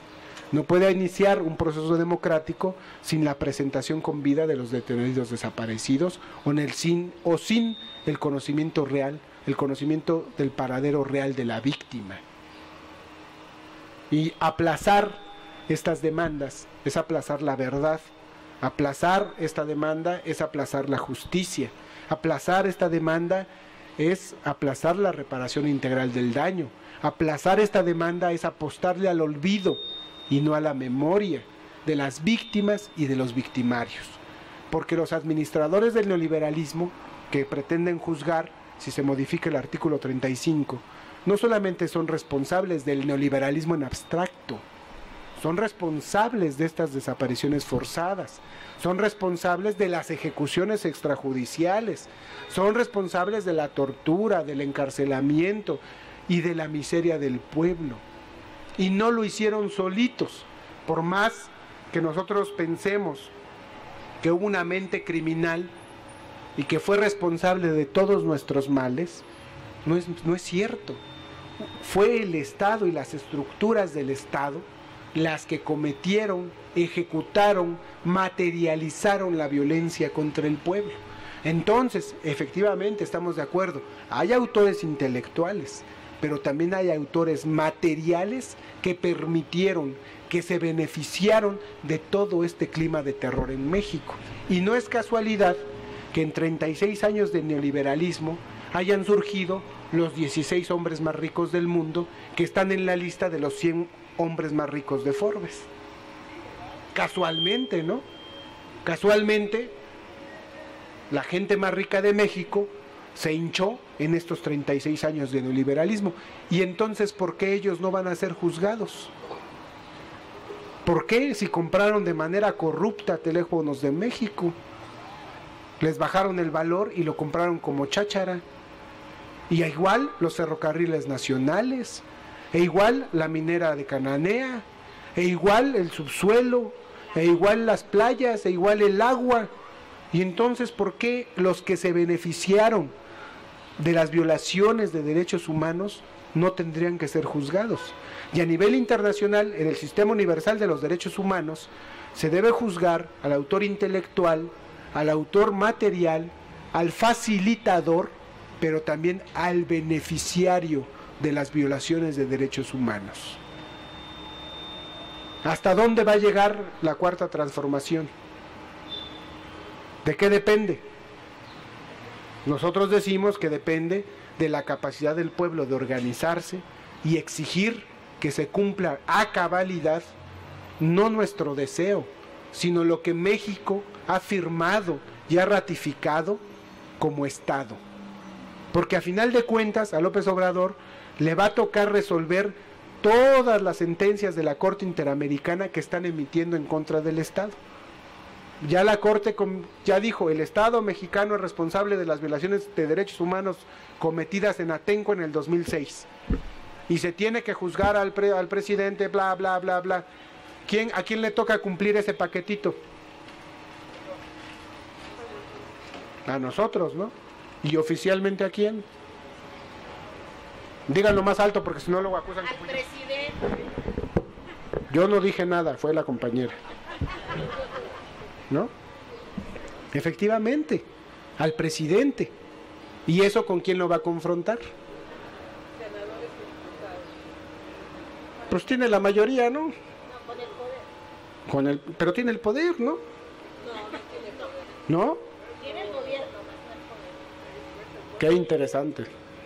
Me agrada este círculo de estudio. Voy a venir más seguido a la discusión. Pero para la otra que se ponga otro acá y yo de ese lado para poder estar hablando y diciendo groserías sin que me graben, ¿no? Digo, para ser justos. Bueno, pues no sé si tengan dudas, preguntas, comentarios. Pues empecemos con las preguntas si quieren, para que no... Entonces ya los veo medio aburridos. Bueno, de entrada un fuerte aplauso para el compañero Antonio. Como ustedes saben, necesitamos más compañeros como él, ¿no? Más Comité Cerezos México, porque como nos lo dijo en un inicio, él y sus hermanos estuvieron encarcelados por varios años y al salir, en lugar de amilanarse, fueron al frente, siguieron en la defensa, apostándole a la justicia y a la dignidad de los pueblos, que creo que eso es muy importante. Dos comerciales antes de iniciar con las preguntas. En primer lugar, ya saben, está en el libro que trajo el compañero Antonio, con un valor de 100 pesos, hasta ahí con Rosita, para quien guste llevarse el libro, que es una valiosa aportación que hacen los compañeros. Y el segundo comercial, como ustedes saben, este círculo de reflexión se da a partir de la cooperación voluntaria, así que si alguno de ustedes quiere cooperar, ahorita va a pasar la compañera Eli con el botecito para que nos apoyen. Ahora sí, pasamos con las preguntas y respuestas. Bien, muchas gracias. Me complace ver tu buen humor, realmente, después de toda la situación que me imagino que ha de haber implicado para hacer este libro, ¿no? Para editarlo. Bien, híjole, vienen bastantes cosas a mi mente, de verdad, en todo lo que tú estabas hablando. Me acuerdo de una película que se llama Ojos que no ven, que habla del fujimorismo en Perú. Ojalá y la puedan ver, está en YouTube. Ahí habla de toda la situación que más o menos está platicando el compañero. Ojalá y la puedan ver. Se llama Ojos que no ven. El fujimorismo fue un régimen oprobioso en Perú. Entonces, ahí se ve cómo se maneja, porque hay gente que luego dice, no, es que no quiero leer, pues que yo necesito que una película o algo así, pues entonces, pues bueno, para que le entiendan desde otra perspectiva con un país hermano, ¿no? Que también sufrió lo mismo. Bueno, en México tuvimos esta situación también, desde cuando estábamos iniciando la parte cultural, estábamos hablando sobre la situación de la Constitución, pero también cuando inicia también esta situación de las desapariciones, y va mucho más allá desde Ruiz Cortines, y he manejado esto muchas veces aquí en este círculo de reflexión, desde el enriquismo. El enriquismo es un movimiento que se ha vetado, y que el único historiador que ha hecho que ha hablado mucho de esta situación es Francisco Estrada Correa, que ha estado con nosotros también, y que también está vinculado a las luchas que se dieron por la amnistía en el Distrito Federal después de las aprehensiones en el 1 de enero del 2012. Sí, entonces chequen también a Francisco Estrada Correa sobre esta situación. Y bueno, vienen muchas cosas a mi mente, la situación de Fernando Gutiérrez Barrios. ¿Qué va a pasar desde ahí, desde Fernando Gutiérrez Barrios, toda la gente que él capacitó, ¿no? Y hasta la fecha, ¿qué se van a poner a hacer toda esa élite que está en el gobierno? ¿Se van a poner a hacer pilates? ¿Se van a poner a hacer aeróbicos o qué? Porque esos ya están capacitados y entrenados para torturar, para matar, para desaparecer. No nada más el pozolero era un narcotraficante o pues, que estaba al servicio de ellos, no, también hay pozoleros dentro del gobierno. ¿Qué va a pasar con ese grupo de élite? Pues, ¿y quiénes son esos torturadores institucionales? Porque sí existieron, así como existió Fernando Gutiérrez Barrios y toda la gente que estuvo a su alrededor. Pues bien, híjole, vienen bastantes cosas a mi mente, pero bueno, por el momento me quedo con eso. Me encantaría que nos ahondaras más sobre la situación que aquí en Puebla vivimos, sobre la trata de personas, el enocinio, cómo lo están manejando, porque aquí en Puebla tenemos ese gran problema de desapariciones de jovencitas, niños, ese tipo de situaciones, si lo manejas en tu libro y cómo lo estás manejando. De todas maneras, compañeros, por favor, este libro espero que nos dejen unos ejemplares para que también posteriormente a compañeros que no hayan venido también pues los compren, ¿no? Y otra situación también, por favor, compañeros, nosotros hace pocos días también fuimos, pues nos robaron prácticamente muchos libros que teníamos de otros compañeros. Realmente pues vamos a tener más cuidado con eso. Toda una cajita de libros, no, ahora sí que nos la robaron de acá. Pues ni modo, también eso hemos tenido que pasar aquí en este círculo de reflexión, pero seguimos en la misma lucha. Bueno, ¿alguien más va a venir a preguntar? ¿Más? ¿Sí? Por favor, compañero, fórmense aquí, estaría bien que se formaran aquí para la cámara, ¿no? Porque, pues creo que lo puse para mí que estoy pequeñita, pero... Por favor, compañero. ¿Qué tal? Es una duda tal vez un poco tonta, inocente, pero es en el sentido de la exigencia de la presentación con vida, ¿no? Obviamente es la principal demanda y sería como el mejor deseo, la mejor situación, la presentación con vida. Pero después de años y años, ¿qué tanto cambia esta prioridad hacia buscar la verdad y la justicia, ¿no?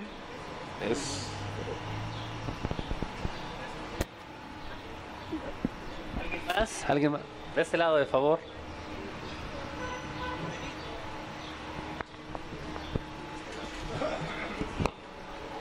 Buenas tardes. En algunas conferencias que he ido, pláticas que han comentado, se ha tocado el tema de juzgar, de impartir la justicia sobre los funcionarios de Estado, sobre los expresidentes. Y un argumento que he escuchado muy frecuente es que de alguna manera han blindado o se han blindado a través de las leyes de manera tal que no es tan fácil juzgarlos. ¿Qué tanto hay de cierto al respecto? Que las leyes las han estructurado de manera tal que no pueden ser fácilmente juzgados, están blindados, pues. Gracias. Gracias, compañero. Uno más.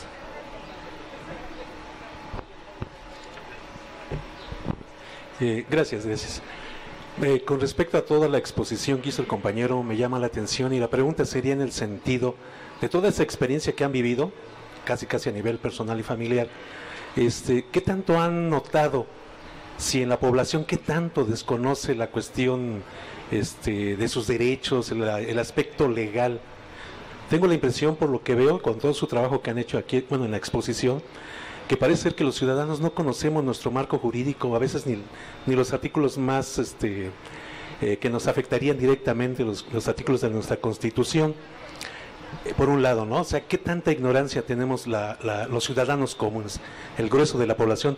Y la otra, por ahí parecía leer o entender que hay diferencia entre los derechos humanos y los derechos constitucionales que tenemos en nuestro país. ¿Qué tan diferentes y qué conveniente sería que la Constitución tuviera sus derechos, los derechos que tenemos los ciudadanos, se hermanaran con los derechos humanos que se manejan a nivel internacional? Gracias. Don Juan.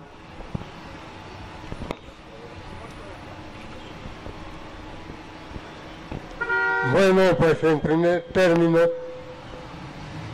felicitar a otra joya perdida que seguramente la mayoría de mexicanos ignorábamos, que los cerezos han pasado por tragedia, que ni Esquilo escribió esto, pero en la realidad se da, y en mexicano se da. Entonces, es larguísimo, es un laberinto que no tiene fin todo este asunto. Yo le he preguntado por qué el ser humano llega a las más profundas, lo más perverso, lo más enfermo, lo más esquizofrénico, y todavía no me lo contesto. En eso estoy, llevo 60 años preguntándome y tratando de investigar, y voy del 100% como en el 20%. Lo más seguro es que no me dio tiempo llegar, pero sí quisiera que un hombre como estos, que ha sufrido todas las inclemencias, toda la estulticia de su prójimo, porque son los gobernantes, no son seres marcianos, son igual que yo, igual. ¿Por qué cuando tienen el poder pueden creer que son dioses y que pueden acabar con el mundo en un segundo? Como el asqueroso, no puedo decir otra cosa, de Trump que tenemos allá, que él cree que en el momento él lo dijo, si yo bajo o conecto un switch, se acaba la humanidad. ¿Quieren que haga eso? Entonces, hagan lo que yo les digo, porque si no, ahí ya no hay que investigar, que toda la Tierra, el planeta se convierta en fosa. Esa es la mente desequilibrada, perversa, hundida. ¿Qué pasará ahí? Miles de cosas. Yo me trato de meterme en esos cráneos que encierran la porquería más terrible que el ser humano excreta o secreta, es 20 veces más ahí. Entonces, para no complicar todo eso, porque todos quisiéramos dar una opinión, pero el tiempo, bueno, es el enemigo. Yo quisiera preguntarle aquí al compañero, que es un esfuerzo titánico el que ha hecho y que seguro lo va a seguir haciendo, porque ya es una tendencia que nunca la va a dejar. Si algo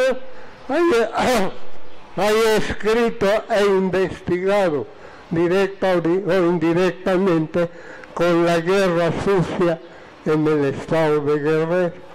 Yo, por razones que todo el mundo sabe aquí, anduve por allá, y lo que más me ha impactado, pues yo 2 o 3 veces he estado en la cárcel, no precisamente por luchador social, sino por otra cosa, también injusta, por supuesto.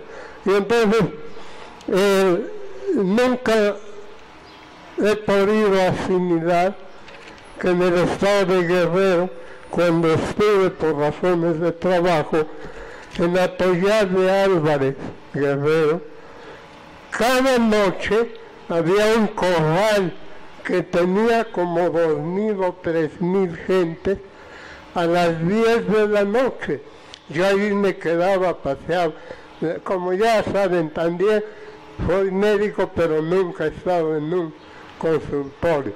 Es allá donde la gente, donde se generan las cosas.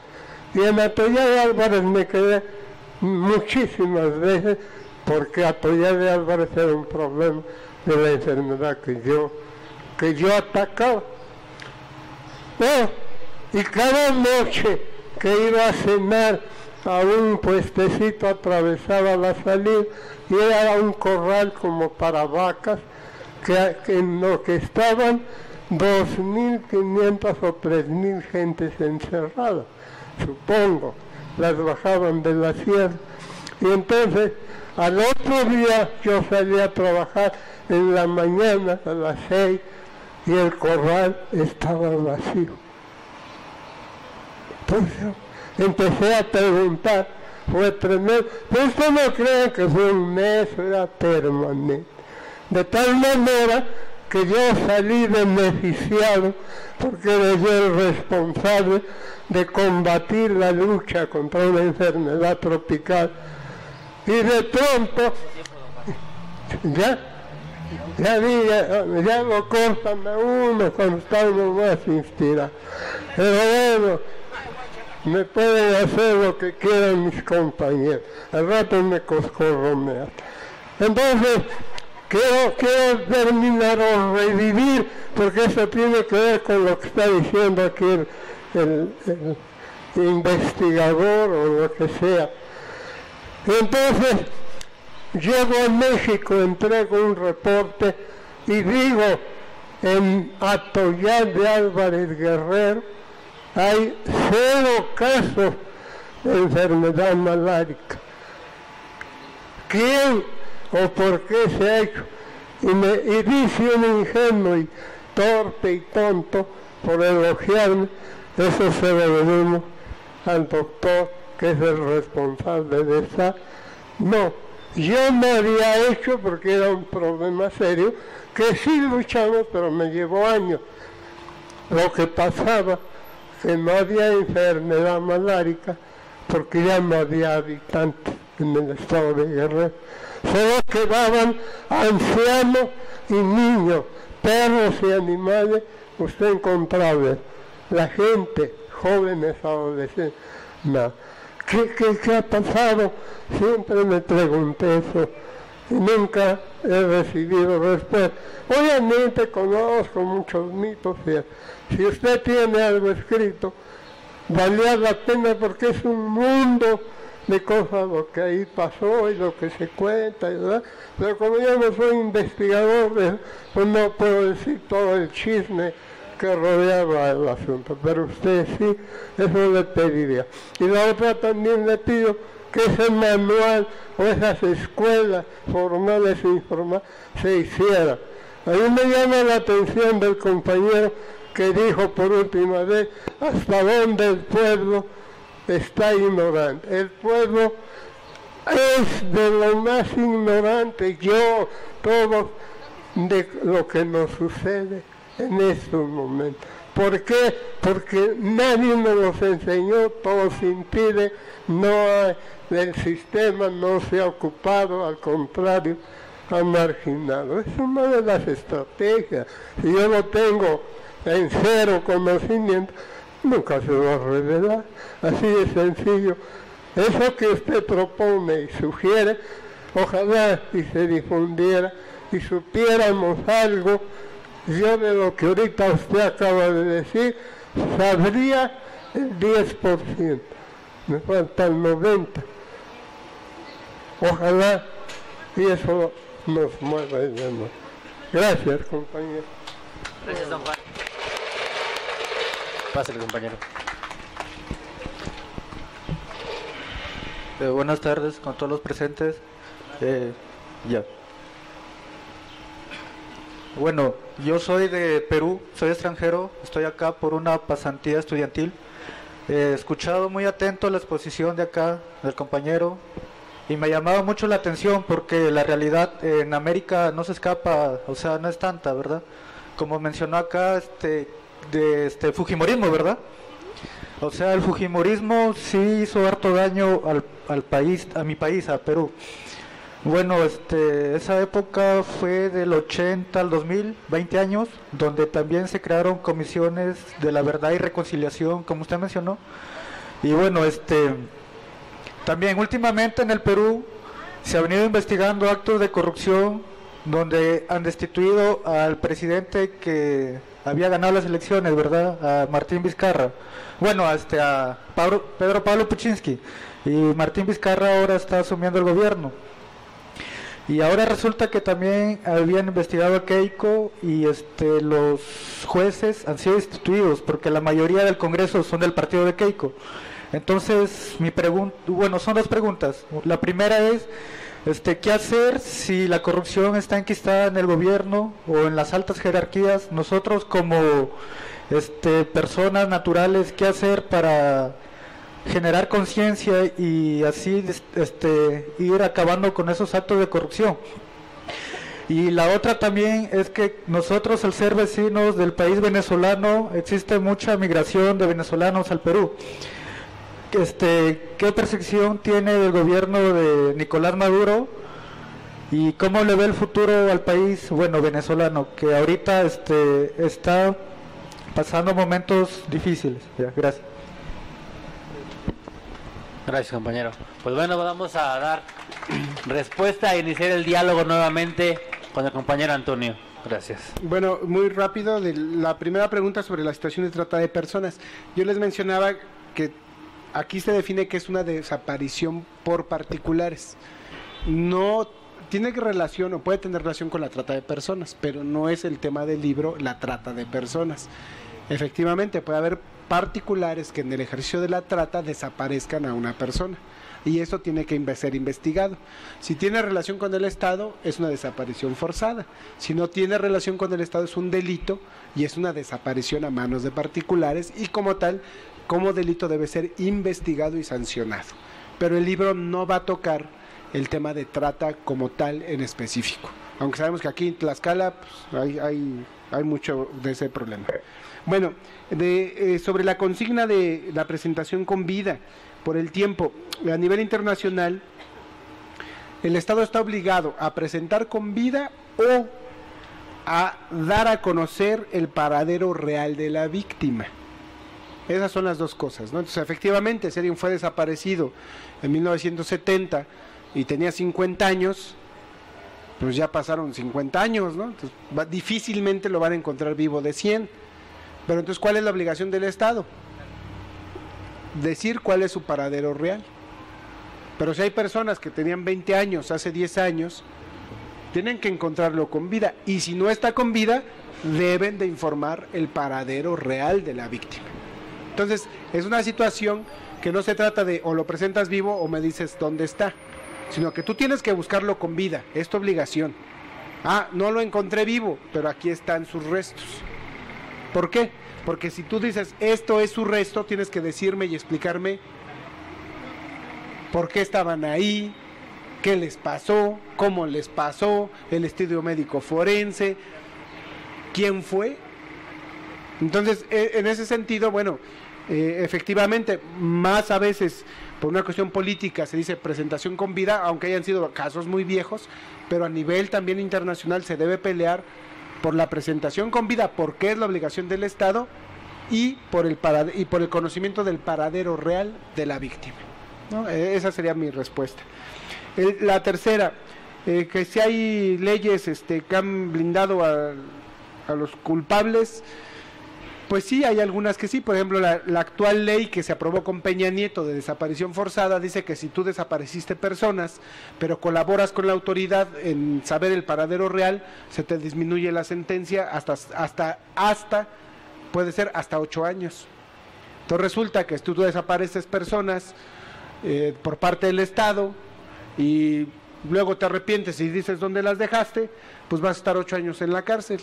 Entonces te sale más barato desaparecer una persona y luego cooperar que matar a una persona, porque el asesinato se castiga con 70 años de cárcel y no tienes esa prerrogativa de la ley. Entonces, ¿qué hicieron? Efectivamente, hicieron una ley que permite la impunidad, y la impunidad, el mensaje que le da el perpetrador es que lo puedo volver a hacer, como en Colombia, donde están saliendo los paramilitares que le redujeron su condena a 8 años y ahorita son los mismos que están ejecutando a los defensores de derechos humanos o a los guerrilleros desmovilizados, ¿no? Y en Colombia sí se echaron a 300 el año pasado, nada más, ¿no? Y aquí en México no llegamos a esa cifra todavía, afortunadamente, y esperemos que no haya más, aunque ya vamos como 12 en lo que va del año, ¿no? 4, ¿qué experiencia hay? Bueno, ¿qué tanto el pueblo conoce o desconoce sus derechos y las leyes?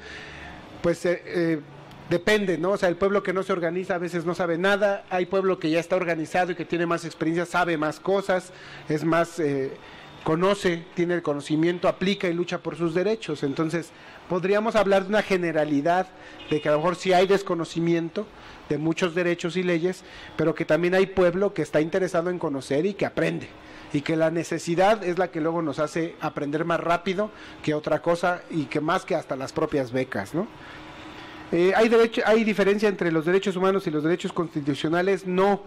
Ya el artículo primero en la reforma de julio del 2011 va a homologar lo que llamaba garantías individuales, les va a nombrar derechos humanos y va a utilizar o va a equiparar los derechos humanos con los estándares internacionales de lo que son. Entonces, las garantías individuales que eran del 1 al 29 o al 28 se van a contemplar como derechos humanos ya, y se van a regir por el principio pro persona, dicen, ¿no? Es decir, se va a aplicar la legislación que más beneficia a la persona.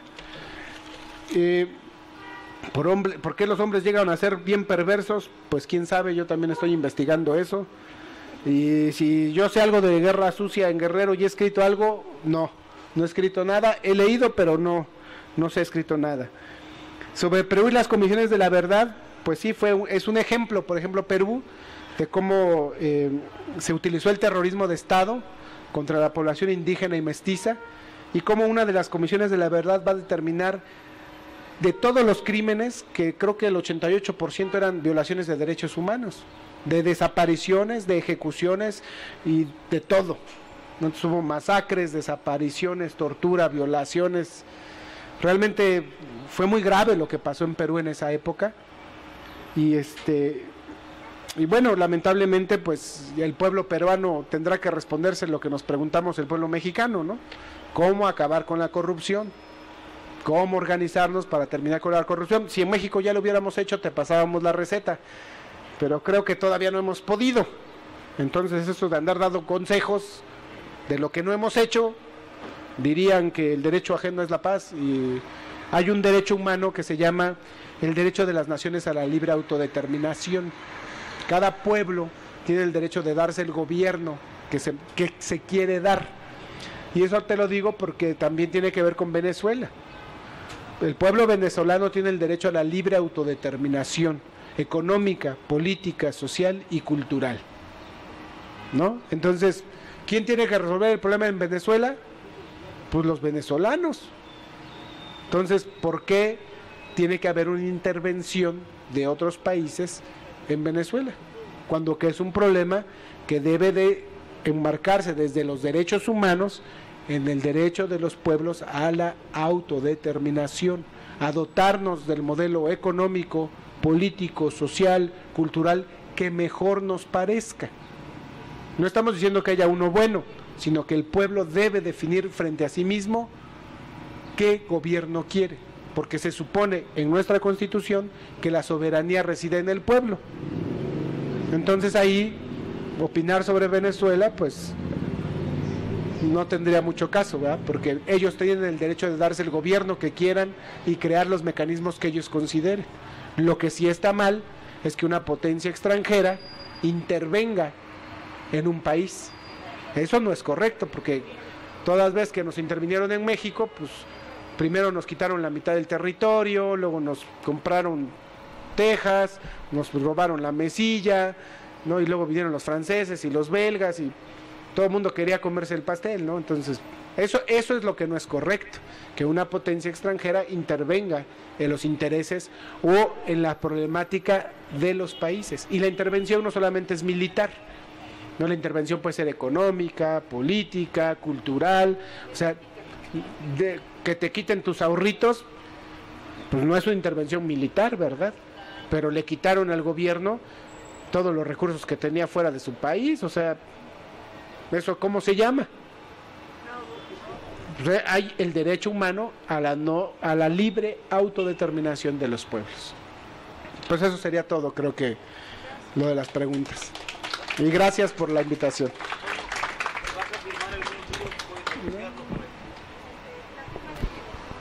Damos las gracias al compañero y bueno, ahorita van a iniciar con la firma de libros que, como les comentamos anteriormente, ahí están para quien guste, con un valor de 100 pesitos, una valiosa aportación del Comité Cerezo México.